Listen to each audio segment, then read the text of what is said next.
6. Boston has Evacuation Day and Patriots Day. Western Mass deserves its own holiday. The Fabulous 413 is declaring that April 13th, 413 should officially be 413 Day, a celebration of all things Western Mass. I'm Khalees Smith. And I'm Monty Belmonte. Join us and NEPM at City Space in East Hampton on Sunday, April 13th from 1 to 4 for a free day celebrating where we live. With live music from Aaron McKeown and the Fawns, the Tumble Science podcast for kids, regular guests from our show like the Word Nerd, Mr. Universe, and Professor Power Green, a wine tasting with Tip Top Wine Shop, and food from Thai Chili Food Truck and Crepes Nanu. And our special guest, Lieutenant Governor Kim Driscoll. 413 Day, free and live at City Space East Hampton from 1 to 4 Sunday, April 13th. All for one. And 413. The Fabulous 413 podcast is funded by Window World of Western Mass, a local family-owned and operated complete exterior remodeling business offering windows, siding, gutters, and more. WindowWorldOfWesternMA.com. The Fabulous 413 podcast is funded by Real Pickles, a worker-owned cooperative in Greenfield producing organic fermented vegetables sourced from Northeast farms. More information at realpickles.com. Welcome to the Fabulous 413. I'm Khalees Smith. And I'm Monty Belmonte. Later in the show, a film about education filmed in the 413 with Western Mass actors. We'll speak with Wade Wolford and Kayla Staley. And we'll visit a farm that runs the agricultural gamut in Shelburne at Barbaric Farm. First, though, a conquest of Greenland for science. Oh, so not the thing the president mentioned weeks ago? No, way before that, and sort of successful. Mr. Universe will get it more into it. To boldly go where no man has gone before. Time for some more kitchen table astronomy with Hampshire College astronomer and the head of Kainat Studios, Salman Hamid, at your Amherst kitchen table. First of all, you're going to be part of 413 Day this Sunday. Woohoo! Yes. Salman Hamid live on stage, talking with me and Khalees about some fun facts from the universe that may or may not tie into what we do here in Western Mass. Although technically, all of it ties into what we do here in Western Mass, because where did the Big Bang happen? Western Mass. That is correct. And also everywhere. And I'm pretty sure that within the Milky Way, this whole area probably falls under 413. The other news coming up this week is NASA news, because tomorrow there will be a hearing for the new Trump administration appointed head of NASA. On April 9th, 10 a.m. is the hearing for Jared Isaacman to be the head of NASA. Things to really focus on. A lot of things have been on chopping block, including a lot of jobs have been cut. About 900 agency servants have already left. There is a closure of 3 offices at NASA headquarters. So those things have already taken place. But I think a big issue is whether the focus is going to be going back to the moon. The way it was in the first Trump administration, that was one of the goals, to get humans back to the moon. Or is it going to be Elon Musk's pet project of going directly to Mars? And so I think this is one of those things that we will have to see. The Trump administration has also set their sights on Greenland. They sent J.D. Vance and his wife over there to try to court Greenland into becoming part of the United States. Astronomers have already colonized Greenland in some way. Not exactly, but I mean, when we have been talking about things that are happening right now in the U.S., I've always said focus on small things. So look at smaller examples. It's good to have other contexts as well. For example, if we now feel sad about the actions that we took a while back, and there is a particular astronomy connection, and that is to do with a meteoroid, and it's iron meteoroid. Monty, a few years ago, you and I talked about a fascinating thing that there was an iron dagger that was found in King Tut's belongings. And it was surprising because the technology to produce iron at that time was not there, but you still could have iron because it could fall from the sky. Awesome. In the same way, when there was the first European contact with Inuits in Greenland, they found that actually people were using iron tools, and they had in some ways skipped Stone Age, and they're just actually directly using that. This was surprising to a certain degree, but as it turns out, that was because there were large pieces of iron meteoroid that was there. So these are connected to the Inuits in the north here. They were first contacted with Europeans or Western Europeans in first time in 1818 with when the British explorer, there was an expedition by Captain John Ross who went over there, and that's where he noticed sort of like, that they had knives and they had other tools. They had harpoons that they were using for whaling, but those were made up of metal. But they did not find what the source of that metal was. But then there was Robert Peary, who was part of the U.S. Navy. He was a U.S. naval officer. He was really interested in actually going to the North Pole, to be the first one to go to the North Pole. And Except Santa. Santa's coming to town!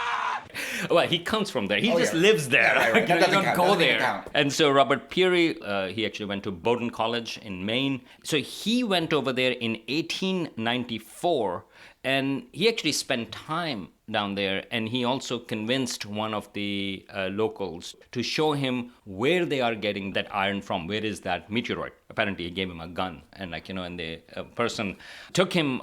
And now we know 8 large fragments have been discovered. There was this large iron meteoroid that fell. At the time when Robert Peary was there were 3 large pieces. One of them was called Inuit Sewing Woman. So this was like the woman. The other one was with her tent. So woman with her tent. So it was called the tent. And the third was called curled up with the dog and was called the dog. So those were the 3 shapes. And this is the Inuit people's interpretation of what these giant rocks that fell from the sky look like, in the same way that every culture has done it with the stars, making images that feel more familiar and bringing it into their own tradition. Right, so those were linked with the local mythology in terms of how something fell from the sky, and that is there. And so this was part of it. It was supposed to have been hurled from heaven by an evil spirit, but this was useful. They were actually creating these tools, and tools made up of that iron have been found across North America as well. So there clearly was a trade and use of those things. That was all well and good, but Robert Peary, he decided, well... And he's the U.S. naval guy, right? He's a U.S. naval guy, and he decided if they are there, and we know where they are, we should get them back to the U.S.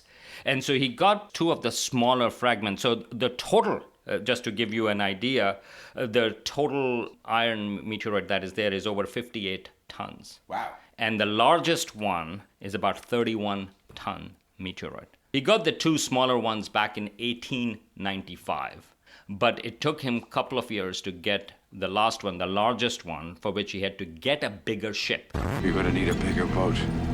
Which actually got financed through various organizations, including the National Geographic Society, for example, and others. The largest one, which was the tent, he got it back, and he sold it to the American Museum of Natural History for $40,000, which in today's money, it's going to be about $1.5 million.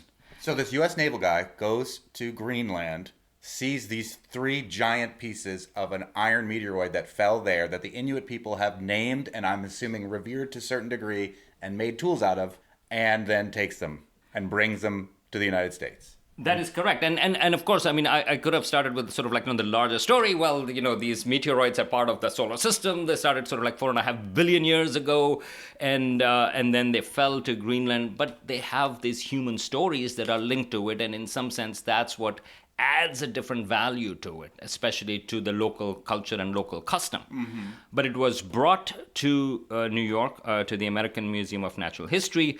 You can actually go today and see those meteoroids as well. Now, I would have stopped with that and said, okay, well, maybe we should return the meteorite, so on and so forth. We could have had this conversation. But that is not the full part of the story. Because at the American Museum of Natural History, there was the assistant curator over there, Franz Boas, who is considered as sort of like, the future founder of modern anthropology as well. He actually thought, well, I mean, like, if you are coming back, why don't you bring a couple of local Inuit as well? And so this is a person I'm talking about. A living person. A living person back as well, so they could study. And Robert Peary actually found 6 of them. There was a couple with their 12-year-old daughter, and there was another guy who came with them, and then there was another hunter whose wife had actually died earlier on because of some of the diseases that actually the Europeans had brought in, and his 7-year-old son. His name was Minnick. Those 6 Inuits were part of the 1897 when the ship was coming in. They were all additional supplementary to the largest iron meteoroid that was brought in. The ship first actually went to Boston, and then the ship went to New York. And the reports are there were over 20,000 people that went to see the meteoroid and the locals that were brought in. The idea was they were promised that they come over here and then they will be shipped back in a year. But that's not what happened. When they came over here, they were settled into the basement of American Museum of Natural History, which was damp and it was warm, something that none of them were actually ever used to, living in Greenland for all of their lives. All of them actually got hospitalized, and 4 of them died actually within a few months of getting here, including the father of Minnick. Minnick, the 7-year-old boy, was told that his father had died and he had been buried, but in reality, that's not what had happened. In fact, when he had died, his remains were actually kept to study. He was not given a burial. Minnick himself was then adopted. He was actually by one of the employees of the American Museum of Natural History, Robert Peary. He didn't come back to keep the promise that he had said. The U.S. Navy guy who brought all these iron meteoroids back. Minnick, he somehow found out that his father's remains actually are stored in the American Museum of Natural History.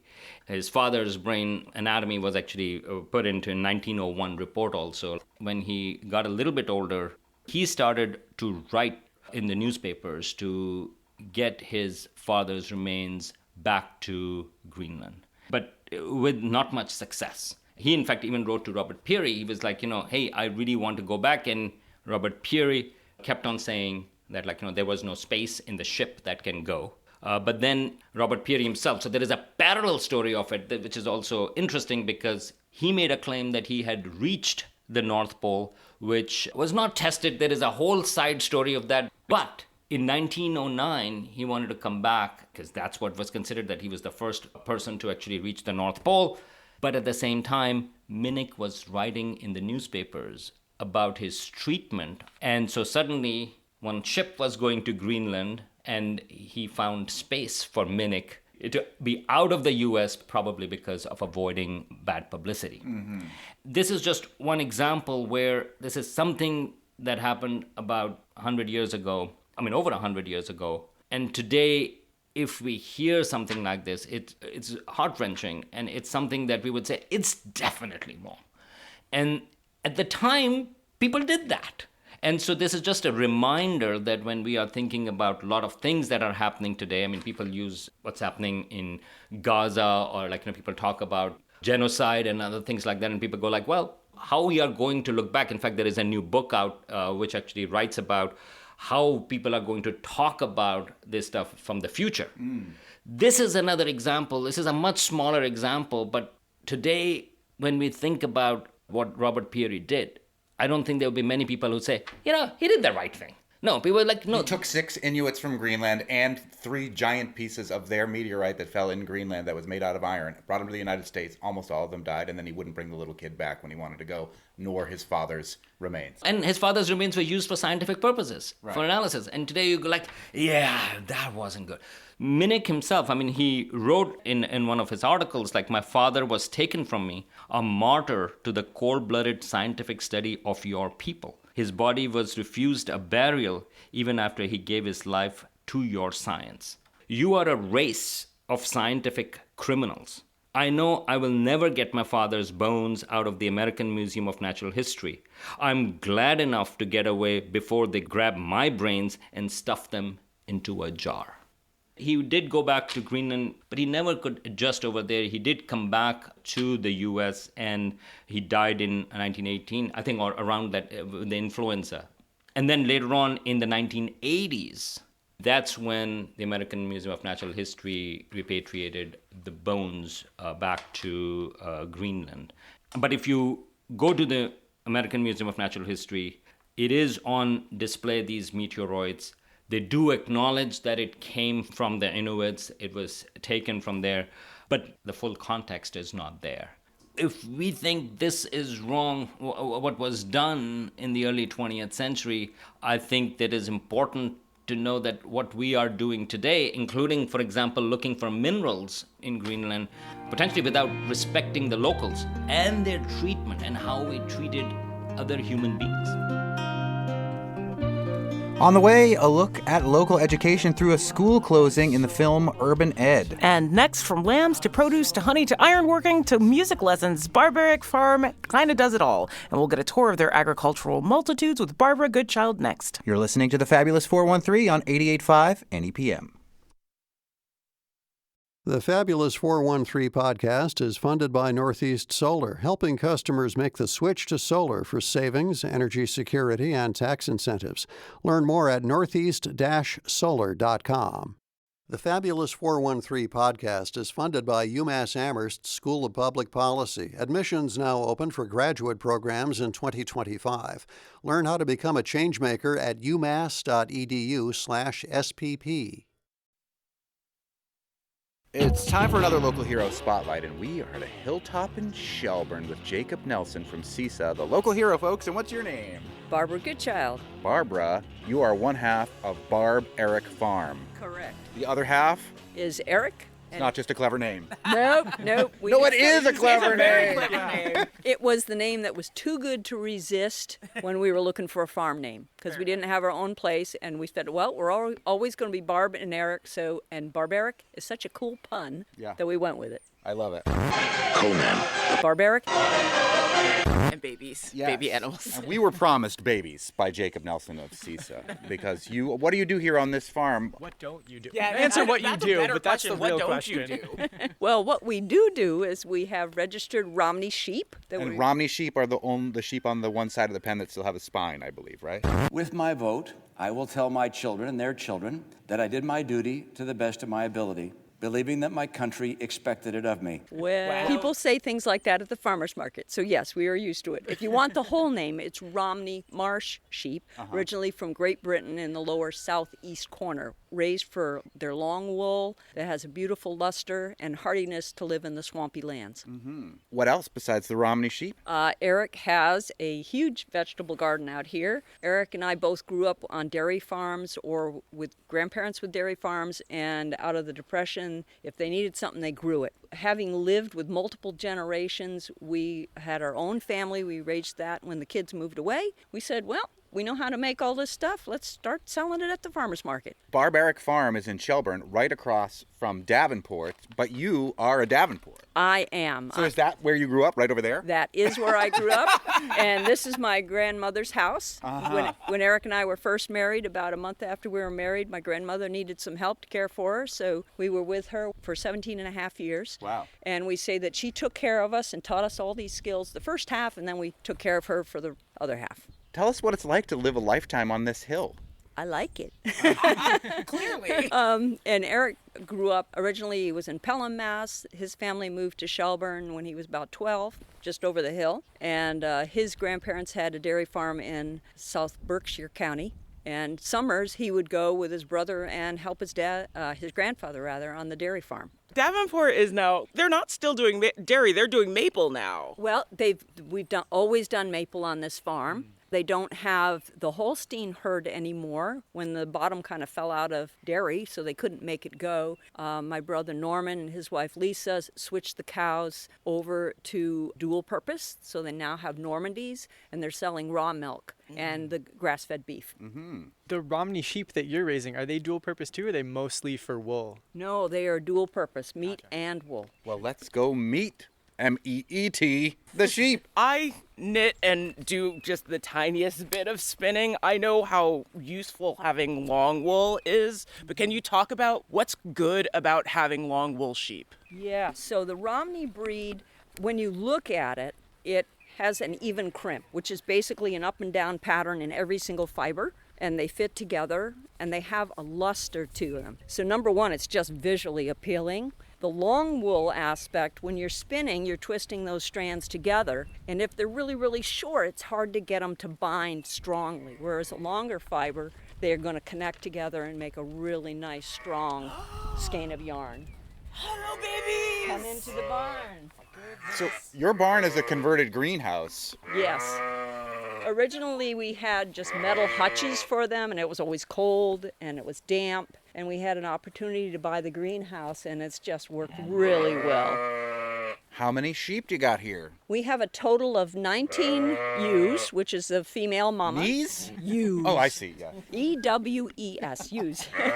Use guys. Jokes, only dad jokes. My dad calls multiple use because he's Italian, and we don't have it in English, a good plural you. It used to be used. It used to be used. But anyway, back to the sheep. And so far, we've had 16 mama's lamb, and we have 26 lambs in here. They look just like, with Easter coming up, the lamb cakes that my Italian grandmother used to make. Yes. Which, like, you can get a mold of a cake that is shaped like a lamb, and those ones in the corner back there look 100% like those lamb cakes. They look so cute. I love looking at the fails for people decorating them because it's just like, this is a horror show. They're so much cuter in person. These guys are loud. Well, what's happening is we've got 2 mamas on the outside of what's called the creep. A creep is an area with bars that the little lambs can get through to get their own separate feeding of grain. And the moms are saying, what you doing in there? Come on out. I don't belong here. I don't belong here. The youngest mama in here, her name is Corna. She was a set of twins, Cornucopia, on the C year. Her baby is Ermine. All the babies' names this year start with E. We do it alphabetically. We started the year there was a huge comet out here. Whoa. And so instead of starting with A, we started with C because we had one born with a comet on it. Oh, beautiful. So this is our second time through the alphabet, and this is the E year. What are some other E names? We have Eeyore, Aww. Thanks for noticing me. Ewok, Elbereth and Eleanor from the Tolkien stories. Yeah.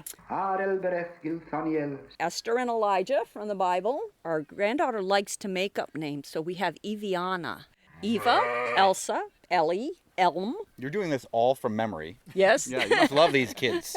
No Eric, though, with Barbaric Farm? We do have an Erica. Who's the oldest sheep in here? So this is the newest babies in this pen. This is under a week old. This next pen, we started lambing March 19. So this pen has the babies that are older than that in here. And the reason for the separation is because when they first come out of the lambing pen, sometimes they have trouble finding mom. And if we go one pen more, these are the 3 that have not lambed yet. And our oldest one here, this is Whoopi. Whoopee! Oh, cute. White, but cute. And she's 9 years old. This one laying down here is Bibbidi. She was one of triplets, Bibbidi, Bobbidi, and Boo. Put them together, and what have you got? And this is Belle. And she's out of Exabel. Oh, so the X letter here must have been X tricky. year was a trial. Here's another xylophone. If we go one pen more, this is the ram. This is Callum. And he's responsible for all these lambs in the other pen. So this one ram is everybody's dad. He is the... Way to go, dude. And You're this- living the dream. And this is Callum's buddy here, Bo. Bo's job is strictly to keep him company. Hi, Barney. Thanks for keeping me company. No problem. Someone smells stinky. Oh, it's me. We've had 2 crops of lambs out of him, and the first year he bred every single ewe, and it had been years before we had anybody that good. So All right, Callum. Yeah. Barbara, you've if you've gone once through the alphabet naming sheep, you've raised sheep for a lot of, like, more years than most people alive on planet Earth. What do you realize is really important now that you maybe didn't realize year 1 and 2 of raising sheep? it's a careful balance to figure out what's necessary for their health. And because it's just Eric and I, what can we do? What can we afford to do to continue on? We started in 1996 with the flock of sheep. So we've learned a lot of skills. We've learned to reach out. The 4-H sheep programs are wonderful. And so by our kids learning, we learned. I still call my 4-H sheep leader when I have a problem here because she's been in the business longer than I have. You know, what do you do when mama's giving birth and there's only a nose? Well, you got to find those feet or it's not coming out. And so you got to do the dirty work and get in there. You're So the midwife of lambs. You got it. The other thing is, how do you look at a sheep and know if it's feeling well or not? And one of the clues is if the ears are droopy, something's going on. They don't feel well. And there's an old saying with sheep farmers, if it's not feeling well, it's dead tomorrow.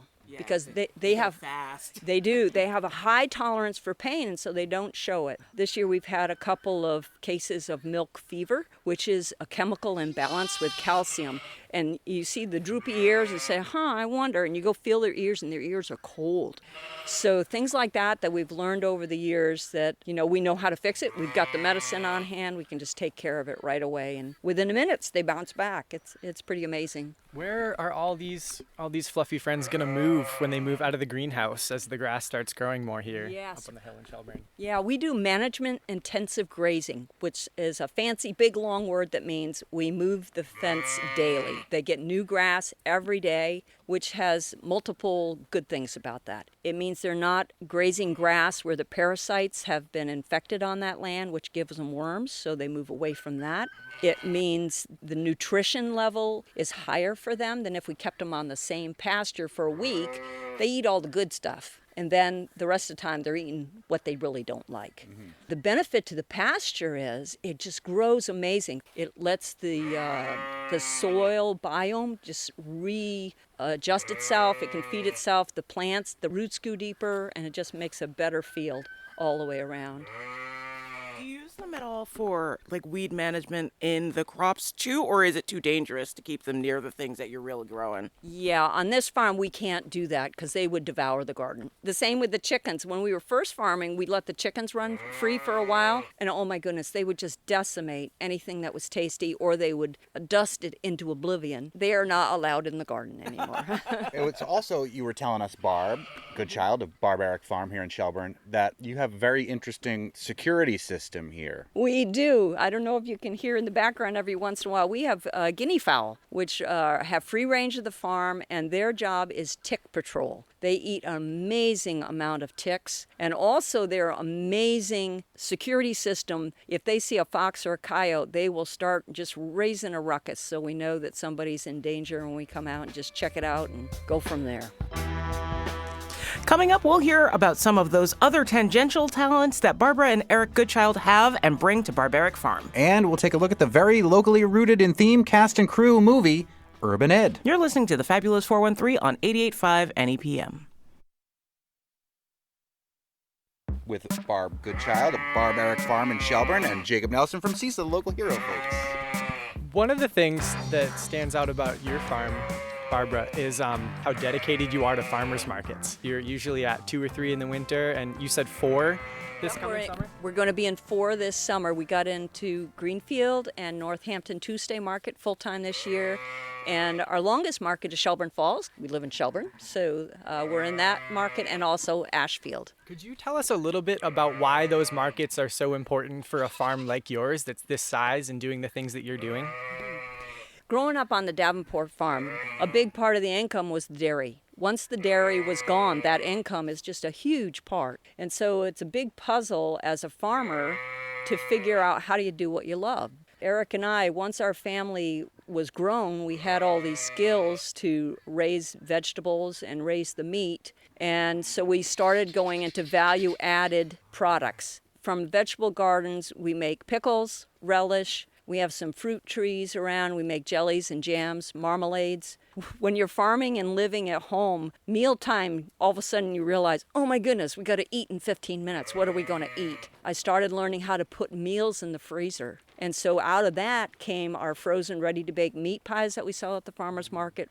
For us, it's a way for us to make income, but also to share what we eat every day, the clean food out of our garden with no pesticides. The tasty recipes that we eat is what we sell at the farmer's market. And so it's sharing with other people as well as supporting our farm. You have wool and wool products too. It's not just the food, it's the stuff from the sheep that we're seeing here now. I don't want to leave them, they're so cute. So as we go out of the barn, on your left here are 2 big bags of wool. Oh, yeah. And this used to be a waste product that literally would just be dumped. What we have been the last year The Western Mass Fiber Shed has got a project going where they take waste wool, meaning dirty wool full of hay, full of manure, whatever, and they shred it and make it into mulching pellets. I've talked to the folks from Western Mass Fiber Shed about this a little bit. These pellets, I mean, they're high in nitrogen, which plants need, and they really help aerate the soil. It's this little fluffy little pellet that will expand and hold water. Exactly. A lot of good things that plants need, and what previously would have been a wasted resource is now getting put to some pretty interesting use. Exactly.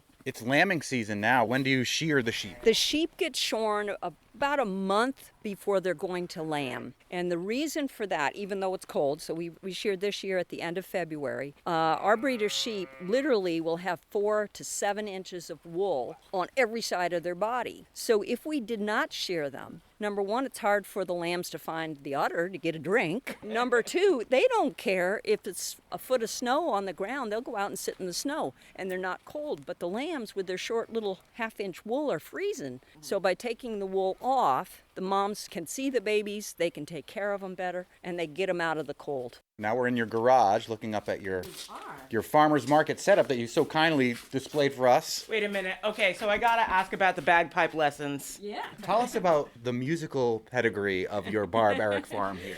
So Eric and I are actually both music majors. And when we got done with college, Eric actually didn't finish because his grandfather had a heart attack, so he went to working full-time on the dairy farm. In college, he couldn't find a major of a bagpiper, even though that was his love. And so he was a violin major in college. When I went to college, I was a pipe organ major and still play piano, still love playing pipe organ. That's where we kind of started with this funny mixture of farming and music. Eric is a grade 2 professional solo piper. He plays for people's gigs around, so we just advertise it at the farmer's market with everything else. Does he ever bring the pipes to the farmer's market? Up in Ashfield, if he comes to help me pick up, they have a hill. He'll go up on the hill in the back and pipe us out at the end of the market. It's really amazing. Cool. Oh, that's great. Yeah, and I'm also a piano teacher, so that's another piece of the music. And you both play in church, right? We play in church. Eric does violin, I do piano. We both love to sing. Eric's taught himself clawhammer banjo and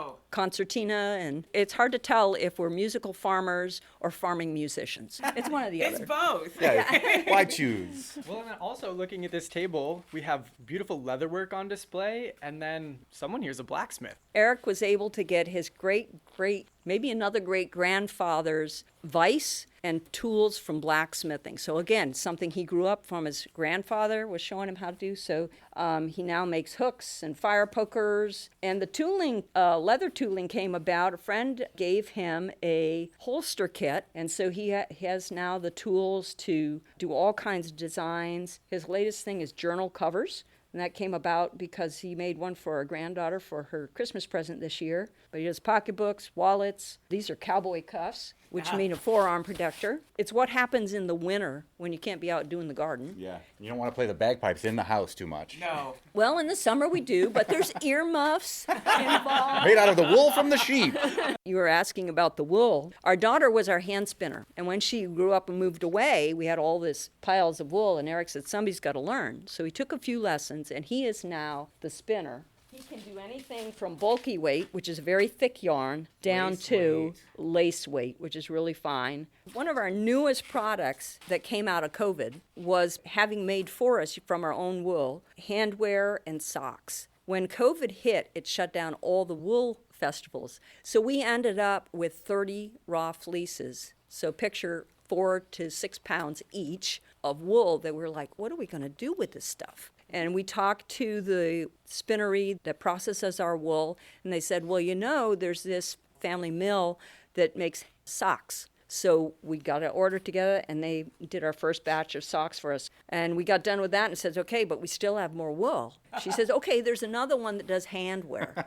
And so out of that, it helped the spinnery we went to, plus 2 other mills during COVID, just to have business out of what could have been a disaster. That was a bright side. Yeah. And then the other thing you've got in your garage is tobacco. You're drying. Yep. So we are also beekeepers. Eric is a beekeeper, and when he needs to smoke his bees, he's found that tobacco and corn cobs is a really effective smoking generator, I guess you call it, that helps knock off the mites. of the honeybees, which is a big problem for bees. So multifaceted and amazing, and in this picturesque place in Shelburne, right across from where you grew up. Inspirational farming musical love story with Barb Eric.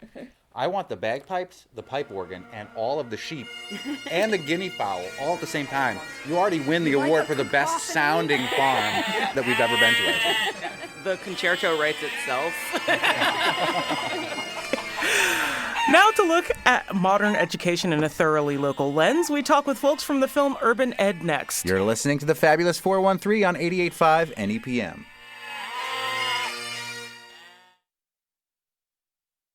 The Fabulous 413 podcast is funded by the Handle Factory Community Clay Studio in Shelburne Falls, offering youth summer programs and spring adult classes in pottery and sculpture.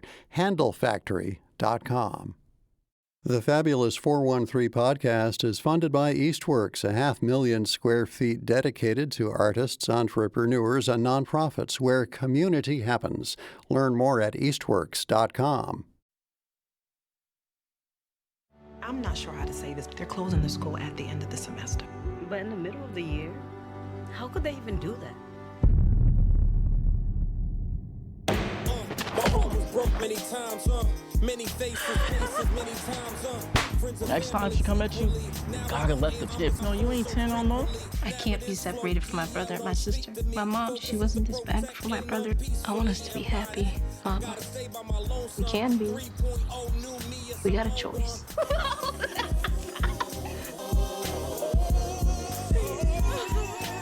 That was from the trailer from Urban Ed, a new movie inspired by the real-world closure of New Leadership Charter School in Springfield, which was shut down by the state of Massachusetts in 2013. The film was written by Wade Wofford, who was teaching at the school at the time of its closure. The script won a Stowe Fellowship and was a semifinalist at the Academy of Motion Pictures Nicholas competition.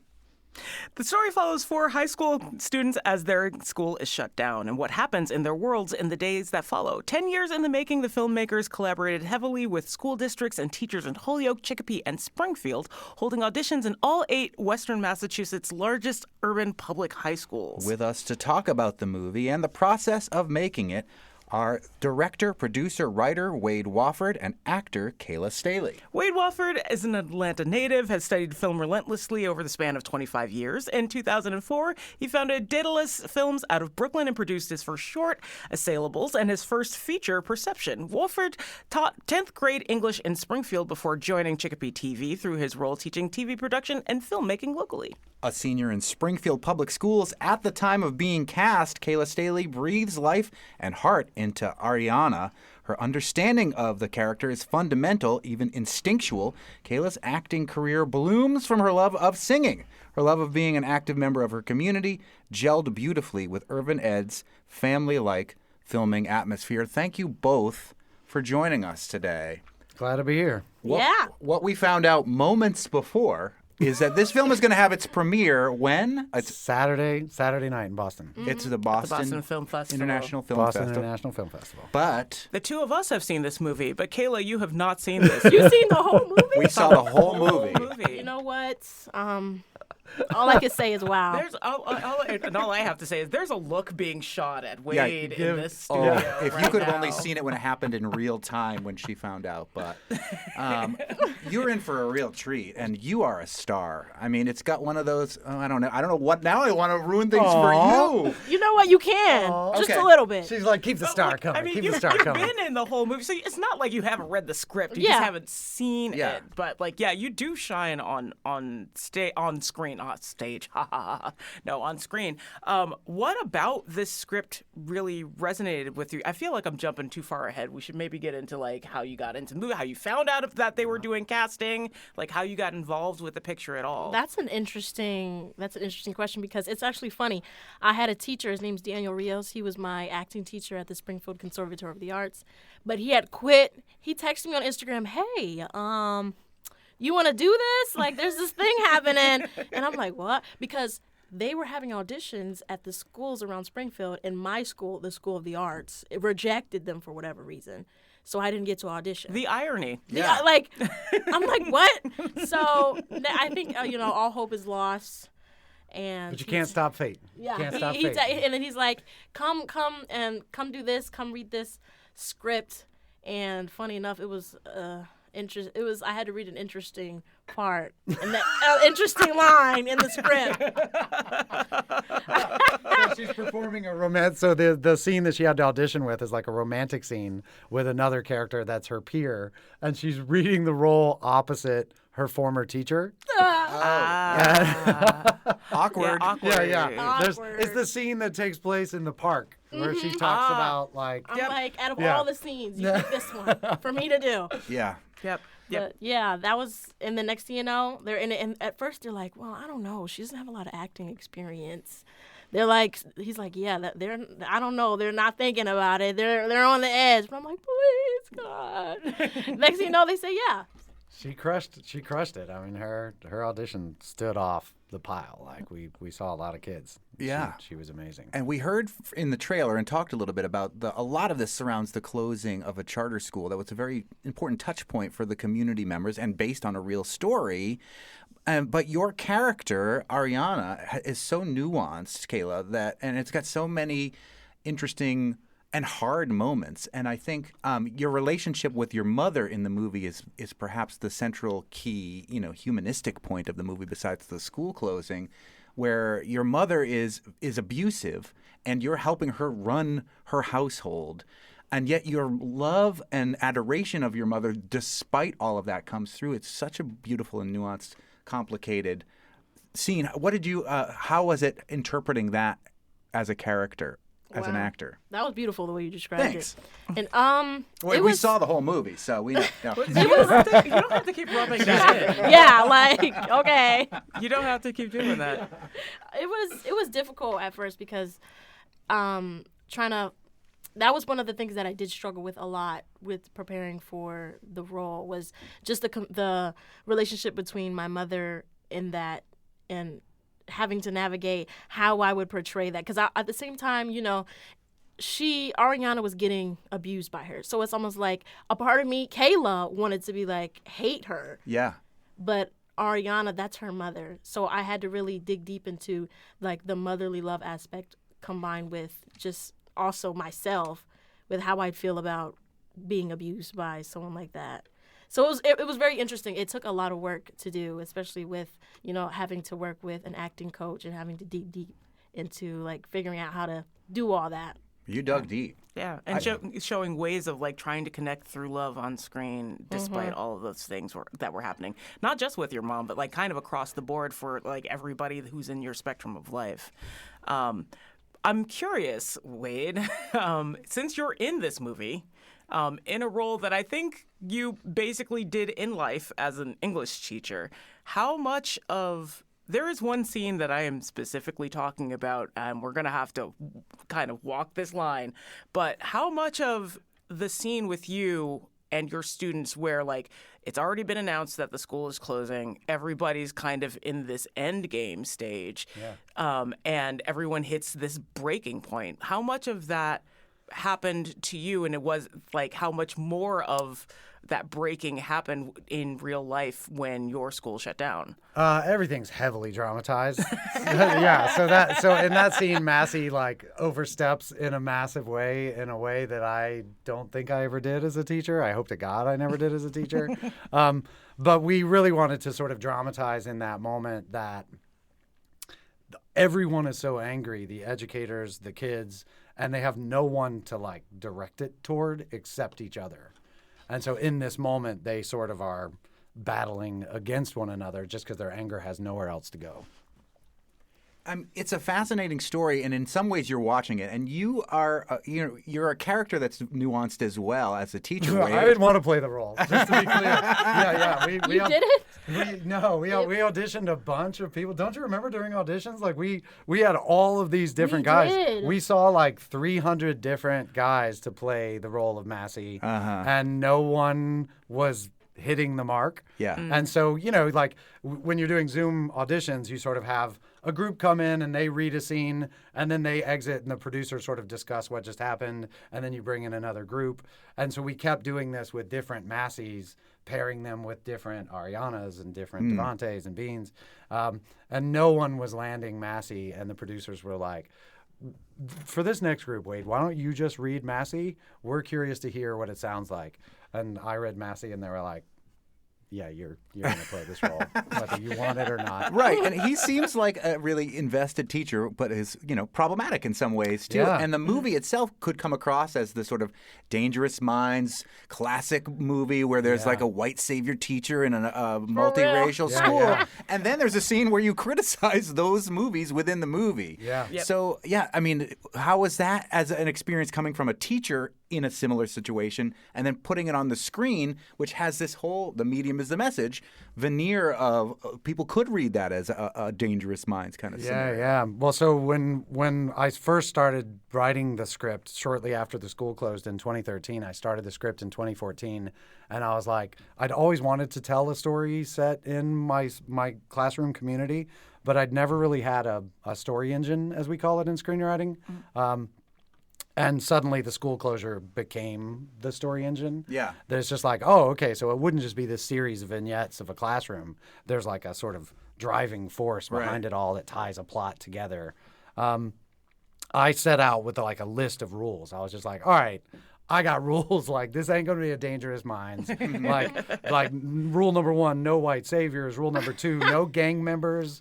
I was so relieved. Yeah, Yes. like no gang members or drug dealers. Like, this is like my real students trying to survive this transition and this blowing up of their worlds. Right. And it was like a fourth rule was like, I really don't want there to be an antagonist. I don't want there to be like some administrator twisting his mustache trying to close the school.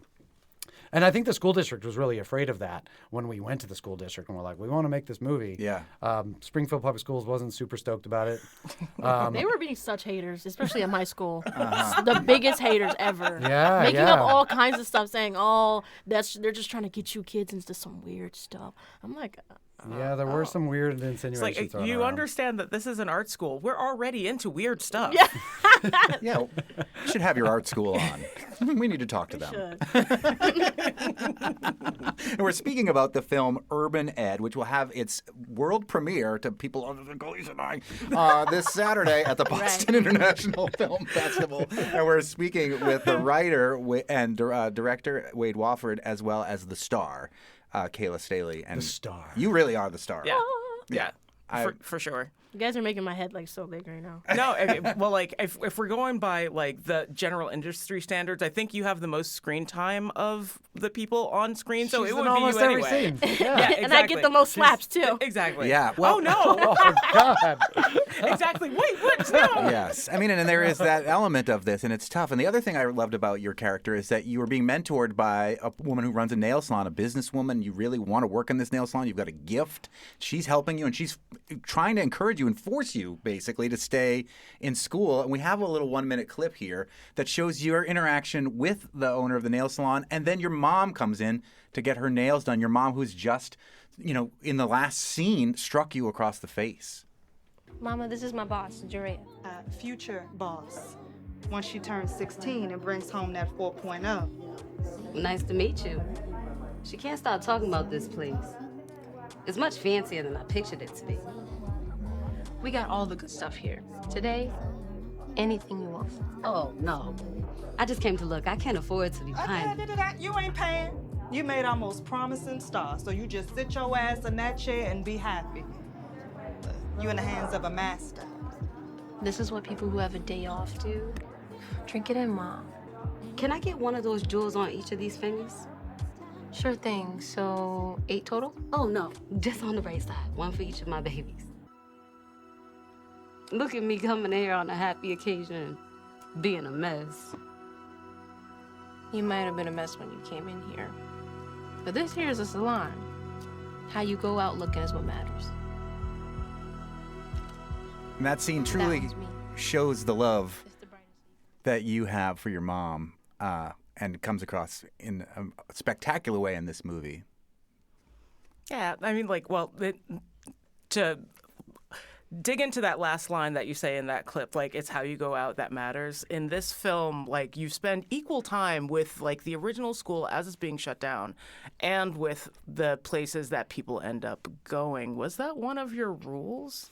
No, not really. I mean, the script changed shapes many times because at first it was just like a script that was all about the school. And as it sort of evolved, it really started to become like, oh, this... like the education that these kids are exposed to doesn't just happen in these classroom walls. It's happening like in the world at large.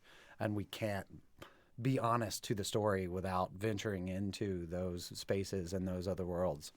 I saw a couple of other familiar faces in the movie, including Chris Ferry from the East Hampton Film Festival. Yeah. Does that mean this will be at the East Hampton Film Festival? People will be able to see this movie there as it's... Not this year, but I'm hoping Chris will program us next year. I'm guessing he will, given that he's in the film. Accidental preferential So yeah, treatment. some shameful self-promotion there. Likewise, like in the last like 2 minutes that we've got, do you keep in contact with, like, one of the ending bits of this is that the kids themselves are the only ones really keeping track of each other. Like, in this new school, in this new setting, no one's really watching them but themselves. Are you keeping in contact with your other cast members, and have you managed to keep track of the students that you had from the school that shut down? Yeah. Yeah, a lot of the people who were in the film actually are from Springfield, too.